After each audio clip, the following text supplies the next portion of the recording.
नाम है सनी लियोनी और डिंपल सिंह करती हूं बॉस। हमनी के कहीं शुरू हो जाए सौतर जगह पर किनारे घर दुआर जब बात तइने उन्हें कहले कि कौन काम भाई लोग का कही इतना मोबाइल चलता हमनी के एक दो अंग वायरल हो जाए तो दिक्कत हो जाए। कोई अंग वायरल नहीं होना चाहिए। तुम अपना अंग अपने पास रखो, मेरा अंग मेरे पास रहने दो, है ना।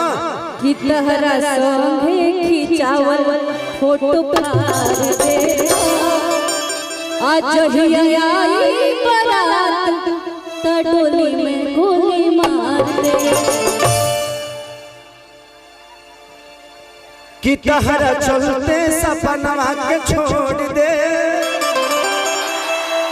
कि तहरा चलते सपनवा के छोड़ दे अजहिया फुर्सत में मिलबू धके तोड़ दे।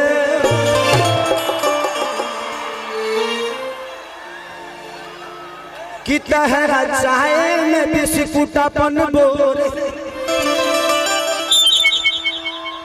कितने अच्छे हैं आप, कितने अच्छे हैं। सच में बहुत अच्छे हैं। अच्छे नहीं होते तो यहाँ नहीं होते।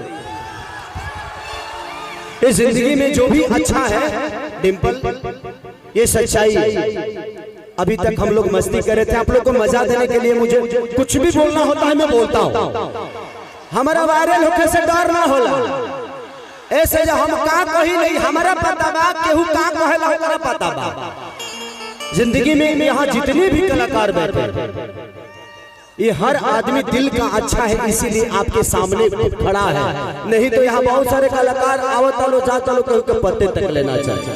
सुनिए ना, आपके लिए दो शब्द बोल रही हूँ, हमेशा बोल प्यार किया बदनाम हो गए, प्यार किया बदनाम हो गए, चर्चे हमारे सरियाम हो गए। जालिम ने दिल उस वक्त तोड़ा जिस वक्त हम उसके प्यार के गुलाम हो गए।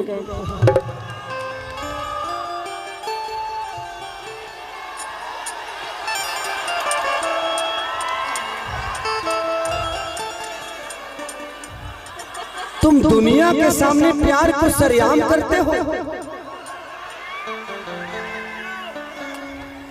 तुम दुनिया के सामने प्यार को सरेआम करते हो। पगली ये बता दो कितने लोगों से प्यार करते हो।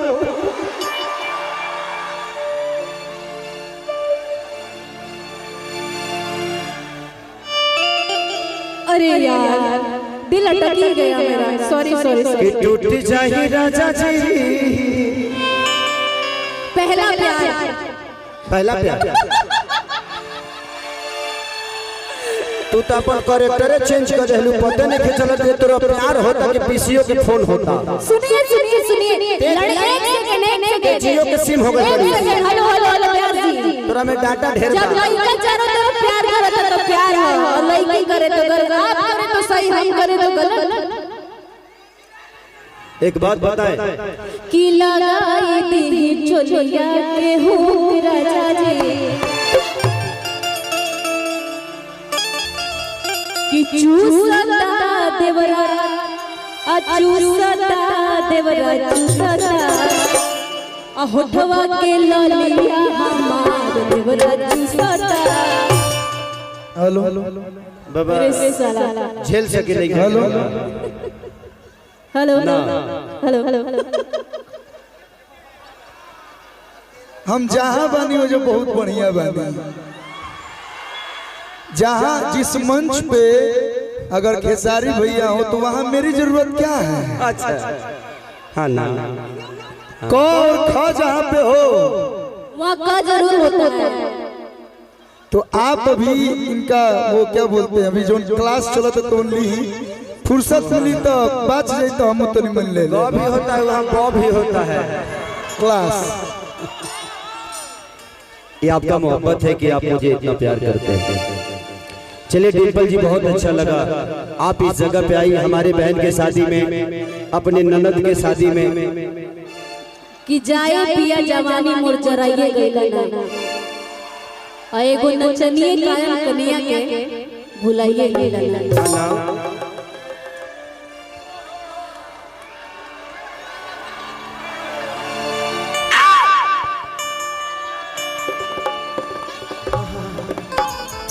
तू निशा हो ना? अच्छा अच्छा ना निशा ठीक बा, ठीक बाड़ू। बैठ। अरे हमार बेटा, हमार बेटा तू कब गरिया देबू पता नहीं है। बैठा बैठ जो। ते जितना देर खड़ा रहे उतने हमारे मुंह में से निमन बाउर निकली। बैठ जो। तोर ठीक नहीं है, कब तोर व्हाट्सएप चालू हो जाएगी, कब ते फेसबुक पर निमन निमन चीज शेयर लिखे लग जाए। हम इधर आ रहे हैं कि रबुरता झूल फिजा बनम जाने ले बाटे जी कि बिपी जाता मिठाई पाँच मेवा बाटे जी कि रौरा में झकास कपड़ा परियाना गेला सवरिया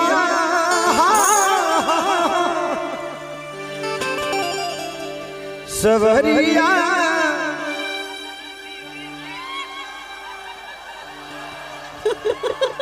तार सब कुछ ढीला का हो गया ना, इसे टोनी तो गलिए ढीला लगा। नहीं नहीं ढीला नहीं, आप कैसे हो चुका, ऐसा लग रहा है कि है ना, किसी ने कम कर दिया, वो चाम किसी ने छू लिया है, मुझे छू लिया है किसी ने आपको, है ना। हाँ कि ये आईना जो तुम्हें कम पसंद करते हैं, इन्हें खबर है तुम्हें हम पसंद करते हैं। ये आईना जो तुम्हें कम पसंद करते हैं कि जो मेरी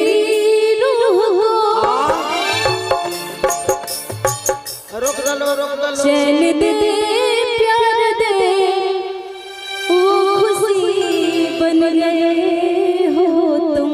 हाँ ना,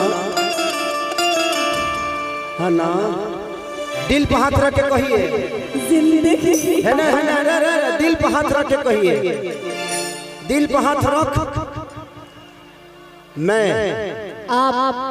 मैं भगवान को एगो काम करो, सब जन लाइव आ जालो, एक काल खबर कहीं जाए के चाहिए, लाइव कर दलो।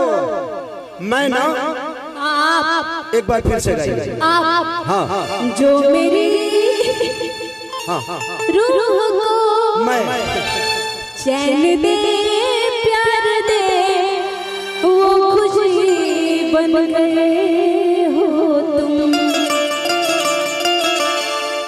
जिंदगी बन गए हो तुम। ऐसा बात है कि कितने बेचैन होगे तुमसे मिली, तुमको क्या है खबर कि मैं कितनी अकेली। हाँ हाँ हाँ,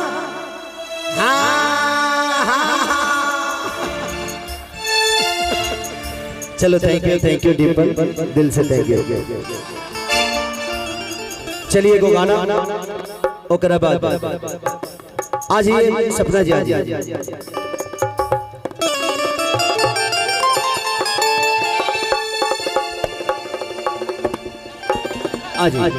ये गाना गा देता हूँ इसलिए क्योंकि मेरी बहन शिल्पी है, निशा जी